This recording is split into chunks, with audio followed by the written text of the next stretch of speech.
Isayas 55:6-9. Inyong hanapin ang Panginoon habang siya'y matatagpuan, tumawag kayo sa Kanya habang siya'y malapit.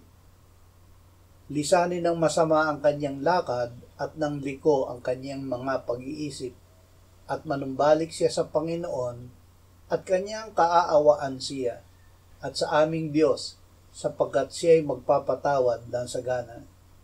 Sapagkat ang aking mga pag-iisip ay hindi ninyo mga pag-iisip, ni ang inyong mga pamamaraan ay aking mga pamamaraan, sabi ng Panginoon. Sapagkat kung paano ang langit ay higit na mataas kaysa lupa, gayon ang aking mga pamamaraan ay higit na mataas kaysa inyong mga pamamaraan, at ang aking mga pag-iisip kaysa inyong mga pag-iisip. Agad lumapit sa Panginoon.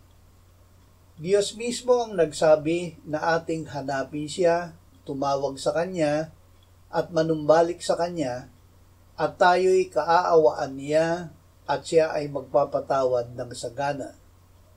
Sinabi ng Panginoong Hesus, gayon na lamang ang pag-ibig ng Diyos sa sanlibutan, na ibinigay niya ang kanyang tanging anak, upang ang sinumang sa kanya'y sumampalataya ay huwag mapahamak, kundi magkaroon ng buhay na walang hanggan. Hindi sinugo ng Diyos ang anak sa sanlibutan upang hatulan ang sanlibutan, kundi upang ang sanlibutan ay maligtas sa pamamagitan niya.